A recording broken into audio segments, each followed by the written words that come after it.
मैं अपना काम खत्म करके वापस घर आ गया था। घर में कोई पर्दा करने वाला तो नहीं था, पर बड़ी झिझक लग रही थी। गोपाल दूर के रिश्ते से बड़ा भाई होता है, पर मेरे लिए तो वह मित्र के रूप में अधिक निकट था। आंगन में चारपाई पड़ी थी, उसी पर बैठ गया।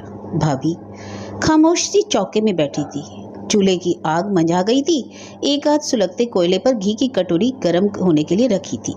मैं पहली बार उस घर में आया था। संकुचित सा बैठ गया। भाभी के पास इस तरह अकेले बैठना भी अजीब सा लग रहा था। कर बैठक में चुपचाप बैठने पर भी संकोच लगता था, क्योंकि पराया घर और भाभी से पहली मुलाकात। कदम एकदम ही नहीं उठ पा रहे थे। शाम काफी झुकाई थी। लालटेन जलाकर भाभी फिर वही चूल्हे के पास बैठ गई। उस उमस और खामोशी के वातावरण में जी घबराने लगा। आंगन में बंधे तार पर पड़े कपड़ों की सलवटों में अंधेरा भरता जा रहा था, और जलती लालटेन का पीला पीला बीमार सा थकन भरा प्रकाश, और उसके सामने पड़ने वाली वस्तुओं की फैली हुई लंबी लंबी छायाएं। घुटन सी महसूस करते हुए बहुत झिझकते झिझकते कई बार कोशिश करने के बाद एक बार आवाज फूटी पड़ी, क्या गोपाल भैया देर से आते हैं? हाँ, अक्सर देर ही हो जाती है।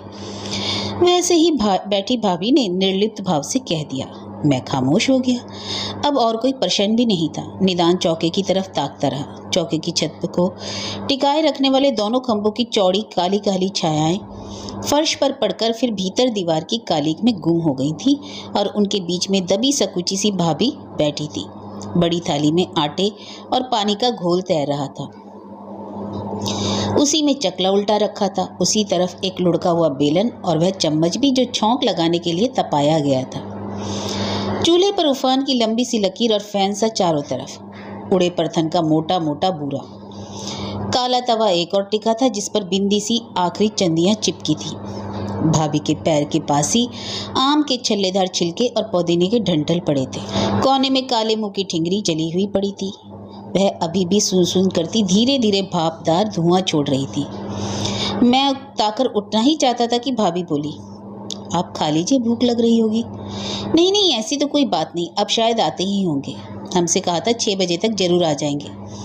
बहुत संभलते हुए घरेलू तरीके से मैंने कहा। देख लीजिए और थोड़ी देर, कहकर भाभी ने अपनी सपाट किनारे की धोती को जरा और सिर पर खींच ली। एक निगाह उन्होंने बढ़ते हुए अंधेरे की तरफ डाली और एक गहरी सांस खींचकर फिर सिर झुका लिया। भंडार से चूहों के दौड़ने की सहमी सी आवाज आई।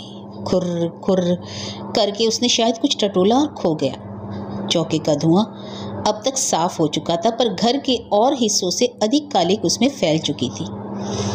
मैं गौर से भाभी को ताक रहा था, क्योंकि यह तय था कि उनकी नजरें मेरी ओर नहीं उठेंगी। एक काला काला सा भारीपन वहां की वायु में भर रहा था। कोई आवाज नहीं, ठहरा ठहरा सा सब कुछ निस्पंद।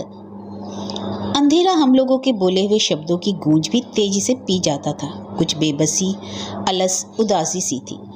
मैं अपनी जगह कसा बैठा था। गहरी पड़ती शाम, अंधेरा, चौके की बिखरी हालत, सब कुछ जैसे एक बेबसी के क्रम से आबद्ध थे। भाभी जैसे इस ठहराव को जीवन में ढालकर अभ्यासी बन चुकी थी, और शादी को साल भर से अधिक नहीं हुआ होगा, लेकिन यह गतिहीन ठहराव जैसे जीवन की हर रंगीनी को मिटा चुका है। घी कड़क उठा। भाभी ने उंगलियों से पकड़कर हटा दिया, कुछ इतनी आसानी से कि जैसे गरम धातु जरा भी असर नहीं करती। ना उंगली थरथराई, ना कलाई ने जल्दी की। धुआं छोड़ती हुई ठिंगरी भी अब तक बिल्कुल चुप हो गई थी। भाभी का इस तरह निरपेक्ष होकर बैठना कोई शील विशेष का लक्षण भी नहीं लग रहा था। मैं बैठा यही सोच रहा था कि शायद इस अवस्था में ही भाभी कि वे नारीत्व के गुण, चंचलता, मुखरता, अपने प्रति सजगता आदि सभी लुप्त हो गए हैं। वे जान रही थी कि मैं उन्हें देख रहा हूँ, पर जैसे ही इसमें सकुचाने या सिमटने की कोई बात ही नहीं थी। काफी देर बाद वह ऊबती हुई कुछ कहने जा रही थी कि गोपाल आ गया। मुझे देखते ही वह बोल पड़ा, काफी अकेलापन महसूस किया होगा, क्या बताऊं, देर हो गई। मैं खामोश रहा। वह कमीज उतारते हुए कहने लगा, इन्हें तो बस रोटी गृहस्थी से ही काम है। अगर कनस्तर, डिब्बे और शीशियां जरा भी बुदबुदाना जानती होती तो शायद हमसे भी तो बात करने की नौबत ना आए। तब भला तुमसे क्या बातें होंगी? हाँ, भाभी बड़ी गंभीर मालूम पड़ती हैं। कहकर मैंने उनकी तरफ नजर डाली। उनमें कुछ हरकत सी हुई, पर वह शायद पटा लेने के लिए डाली थी। नॉट सीरियस बट सिली। गोपाल कहता हुआ भीतर कमीज टांगने चला गया। खाना खाते वक्त गोपाल कुछ विरक्त सा था। हर चौथे पांचवें कौर के बाद पानी पीता जाता। हम दोनों साथ ही खा रहे थे। कुछ बात चल रही थी। वह कह रहा था दुनिया में बहुत से जंजाल है, कुछ धर्म के नाम पर, कुछ गृहस्थी के नाम पर इन जालों में आदमी फंसता है, जबकि ये सब कतई जरूरी नहीं, बिल्कुल बेकार है। भाभी ने झिझकते हाथ से रोटी थाली में रख दी। गोपाल ने झट से उठाकर रोटी के 4 टुकड़े कर दिए। कुछ इतनी आसानी से कि कोई खास बात नहीं थी। अरे टुकड़े करने की क्या जरूरत है, गरम तो नहीं, मैं लखनऊ का भी नहीं जो इतना तकल्लुफ़ बरत रहे हो, मैंने गोपाल से कहा, क्योंकि रोटी तोड़ने में मुझे कठिनाई नहीं थी। बात फिर चल निकली। रोटी आई, गोपाल ने तोड़कर कौर बना डाले। मैंने उसके तकल्लुफ़ पर मुस्कुरा भर दिया। गोपाल ने मेरी तरफ कुछ इस तरह से देखा जैसे कि मैं नादान सा हूँ, अभी तकल्लुफ़, बनावट और कच्ची दुनिया से उभर नहीं पाया, इसलिए शायद हर बात में मुझे यही चीज़ें झांकती मिलती हैं। तीसरी बार भी जब वह नहीं माना तो मेरे मुँह से निकल ही गया, हद कर दी यार तुमने, भाई मेरी उंगलियां भी साबुत हैं। यह कहकर मैं मेहमानपन की बू मिटाना चाहता था। ये रोटियां हैं या नक्शे, कोई अफ्रीका का, कोई अमेरिका का। सांस से एक अजीब आवाज़ करता हुआ वह बोला, और जैसे कोई भारी बात भीतर दबा गया। भाभी ने किनारों की कोर से मेरी तरफ देखा और कुछ डूबती हुई सी दाल परसने लगी। मैं कुछ अप्रतिभ सा हो गया। यदि मैं बार बार ना टोकता तो शायद भाभी को यह व्यंग न सुनना पड़ता। थोड़ी देर बाद जब बाहर कमरे में आ गया तो बड़ी अजीब सी बात सुननी पड़ी। शायद बगल वाले कमरे में ही गोपाल था। काफी साफ सुनाई पड़ रहा था। वह कह रहा था, मैं पानी की तरह रुपया भाकर घर को ठीक रखना चाहता हूँ। अरे और कुछ नहीं तो आज एक नया ढंग पेश किया तुमने। इसी तरह की शर्मिंदगी मुझे हमेशा उठानी पड़ती है और तुम अपने तौर तरीकों से बाज नहीं आती। भाभी ने शायद कुछ कहा था। तुम्हारी इतनी मजाल, रोटियां गल गई, गोपाल ने तैश में कहा। शायद भाभी फिर भी कुछ बोली थी और फिर एक चटाक की आवाज और गोपाल का गूंजता स्वर। यही चाहती थी ना, मैं सोचता था कौन हाथ छोड़े, नहीं समझ में आता, और फिर हर बात का मुंह पर जवाब। बड़ी गंभीर बनी फिरती है। मैं सकपका सा गया। भीतर जाना भी ठीक नहीं था, उन दोनों के बीच में पड़ना कहाँ तक ठीक था, पर मेरी सांस घुट रही थी।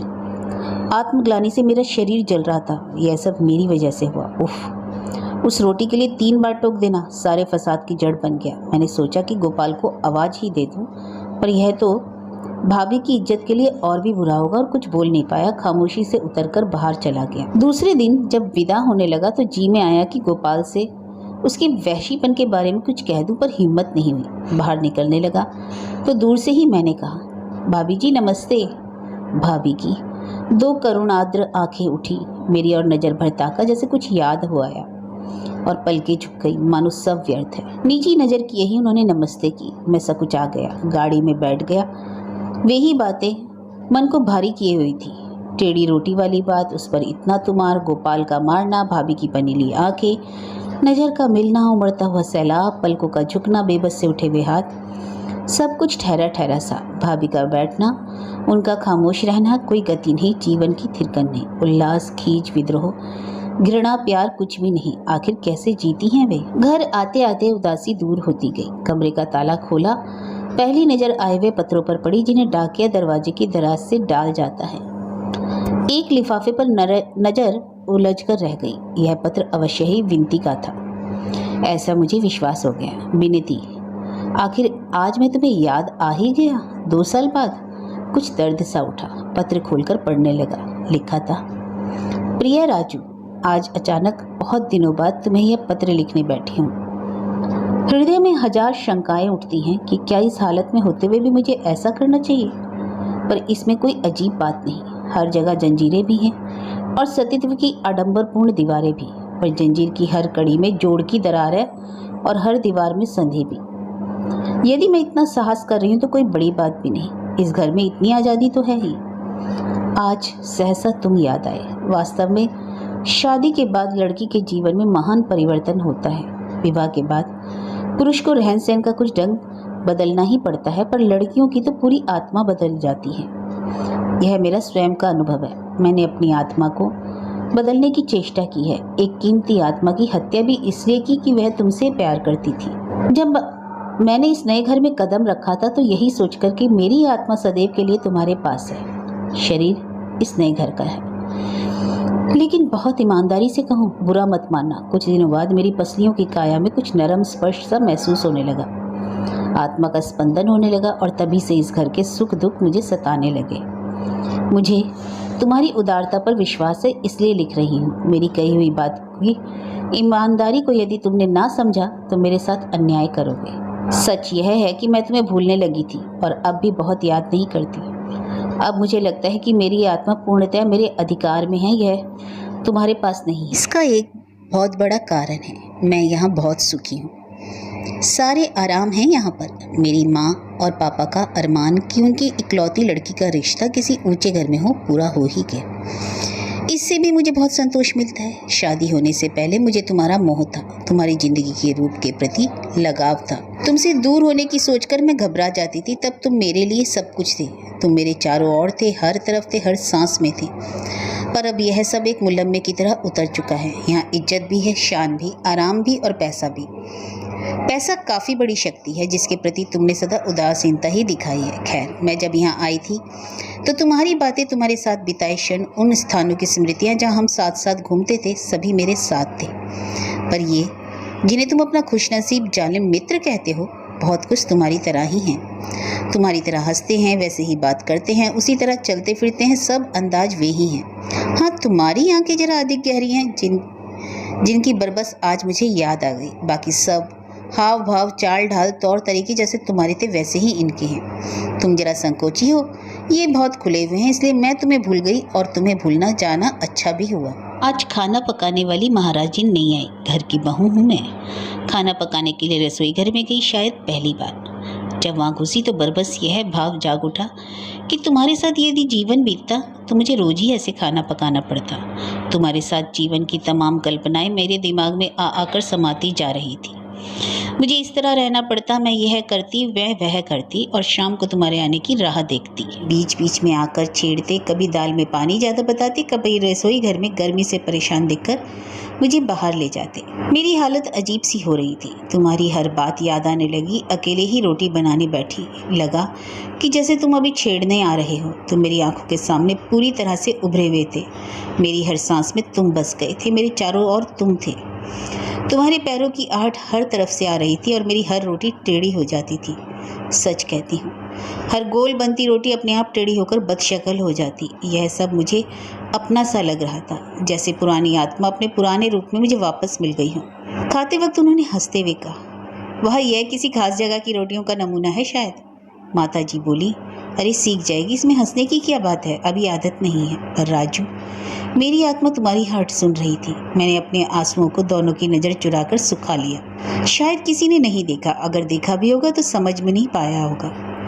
मैं पत्र आगे न पढ़ सका। घुटन, बेबसी, धुआं, ठहराव, खामोशी और उबती हुई आत्मा। बेबस उठे हुए हाथ और पानी भरी आंखें जैसे चारों ओर थी, हर तरफ थी।